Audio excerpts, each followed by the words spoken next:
on. See right there? Tiny finishing flake. Right there, like a black canal. It almost looks like Nelly Chert, kinda. Maybe a river pebble that mimics it. Lots of the, I'm in Ohio, so a lot of the river cobbles, are coming out of the same, like, geological times layer. So you get a lot of similar looking stuff that is related somehow. I'm no geologist, but I will get back to you though if I see you later. Look, this is I was walking fast through here because there was flies coming around me and I was looking in the water, and that's my footprint walking that way. And look, there's a broken blade right there. Looks like Nelly Chert, big time. Look at it. It's a corner out of something. Later. This is right in where I found that Amos knife. You can see how the base clay is exposed here. There's a lot more gravel on this spot, but there's fire rock up. You can see it changes up farther. You start seeing the fire rock, and there's points. See it laying up in there? There's points laying out here sometimes. It's hard to find them sifting. I've got a couple here on video, but just gravel, I usually get away from that. I'll get back by seeing excuse me. Man, I was walking down by the water and saw this way up on the shore. I thought that was a triangle, but it's just a flake of flint. Man, it got full. I need to explain something that's very important. This is the Ohio River. These pools that are out here in between the dams are just like lakes, just with a tad of current, even when it's in flood. So all of this rock here is not rock out of the bed of the river. It's rock from this high cut bank that's fallen out, and I'm on like ancient sand dunes right here. So any of the rock in them sand dunes that fall down this bank and lay on this beach are out of that, and all of it's either washed in or carried in, and there's no big rocks. And you can see all the fire rock coming down. Then it's going to wash out and fall down into where the the real gravel beds of the river are, the natural ones. But this river's really changed. It used to be a wide open river to where if something fell out of the bank, it would wash, it could wash hundreds of yards down the shore. It's not like that here. When something falls out of the bank, it doesn't. Like if it falls out there, I might get to it at an angle, but it'll all be right here till it washes out into the deep water, which it will eventually, but it could lay here for decades. But you might be in a different state and be on a river that's dammed differently, and there'll be big open gravel bars on it. So you'll want to watch another channel on here. There's multiple other channels, but I saw a channel that might really help you because, your river might not be dammed like this. And it's Rockhunter Mark. At the end of the, folks, look at this live find talking about this, a drill. Well, Mark, I guess you're good luck talking about you on video. Jesus criminy. But anyway, with Rockhunter Mark, I'll put up a video of his where he's walking a different type of large river like the Ohio. I think in maybe Illinois, I don't know, I'll have to look. It's in that area, one of the surrounding states. But that's what you're gonna want, on a river like that. I don't even know if he could sift because the stuff's not as concentrated. Here it's concentrated. If there's a site here, all the stuff's right here. On the river he's on, if there's a site here, he's just on a good stretch of river that he's gonna find points on the gravel bars.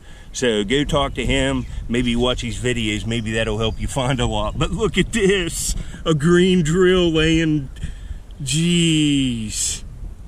Very nice piece. Very nice piece. It's a little like paddle drill. It's all there. Made out. There's the cortex of the river cobble right there. It's that green look. Waxy tan cortex with a hunter green interior. It varies in quality from about like the best black canola chert all the way up to jewel grade translucent stuff. Oh, folks, that's beautiful. And it ain't broke. You can see that's just how it's made. It's like a hand. Look at that. Amazing piece. Wow. Wow. We'll go check out Rockhunter Mark. You won't be disappointed. and it's going to help you. A lot of people have said, well, I'm on this river and I know that it's just like that river. Like, you know, I don't think a lot of dams are dammed like the Ohio, so, and it makes the pools in between lakes. Some are, but there's a lot of people here that are watching my videos thinking they can go out on that river and sift. It's not the case. But don't worry, this guy I'm putting the video up at the end, he sometimes finds 20 arrowheads in one weekend with his buddy, and like 3 or 4 of them are just scorchers. So check it out later. You can see how nice this piece is, the chipping on it. The material is beautiful, and one of you opened up an Ohio like publication and seen this green shirt, and it is a powerhouse of a material on the Ohio River, on Ohio bordering the northern panhandle of West Virginia, clear down the eastern side of Ohio, all the way the tip of southern Ohio. It's all over the river. It outcrops in pebble form with kind of a brown cortex. See it there? Just looks like a little river cobble. It's in all that gravel of the river. Look at it. It's got tans in it, and it goes from like, this is about the lowest quality of it. There's some more of it that's a little more deep green, that's lesser quality, about like black canola chert, but some of it's jewel grade and translucent, some of the nicest material you've seen. Rivals Flint Ridge. But you can see that's made off of a broken open river cobble, and it's a little twist drill that was probably never hafted. Could have been, but I say this one was used like this. It's a little hand drill. You can see just kind of rough down there at the base, but that's how they made it.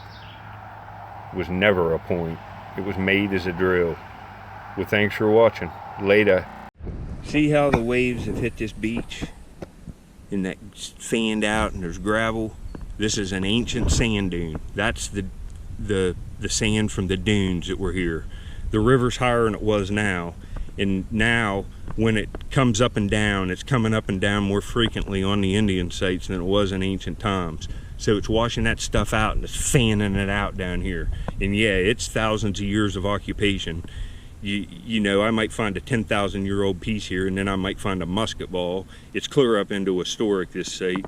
But you can see what you're seeing. See? Old brick, historic, or it's redware, pottery, I think. That's in the last 300 years. Then there's all the campfire rock, and this isn't like gravel from a river. This is rock that was 100% carried out of the bed of the original river, whatever, brought up here. They were cooking mussels on it, heating them up. They're all fractured up, almost all of them. Pieces of burn up sandstone. See, there's a fractured piece. It's been water worn. But this is what you want to look, and then you see the water's down. Now you come out here, here's the trough with all the, like a foot deep layer of this stuff you can sift, that's all concentrate out of that bank. And what if it came out right here, all the stuff that did, if there's a cache of points right there. That's the beauty about the Ohio River.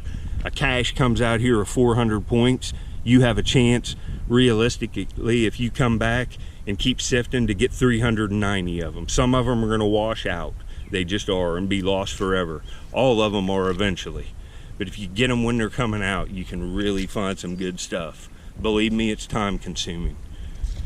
It really is. It takes years to put together a cache. You might find 2 or 3 of them, and then it might take you till the next year to find another one, and then boom, boom, boom, 2 or 3 more. But I hope that helps you. That's a little bit more in depth than I've ever gone on the river and the type of river I'm looking, blah, blah, blah. So I'm gonna keep looking here. The drill is a day. Now see a few steps farther here from where I was showing you that little flake of chert. Little flake of chert right in this wash. And these are little flakes from the manufacture of ancient artifacts from the flint knapping process. You want to see that with the fired rock. You want to see it. Later. Remember the other day where I showed you where this barge pulled in and I found the musket ball? We got some weekend boat traffic, and you can really see why this is fired rock now, and after what I explained. See it? See how it's red? This isn't the natural color of this rock. It's something more like this. You know, I know there is red sandstone, but come on, it's undeniable. Black and red, all of this is fired rock. And yeah, not all of it's Indian. Some of it is associated with the musket ball. There's a 15, 20 foot high bank behind me, and every layer of time, when the water comes up, washes out.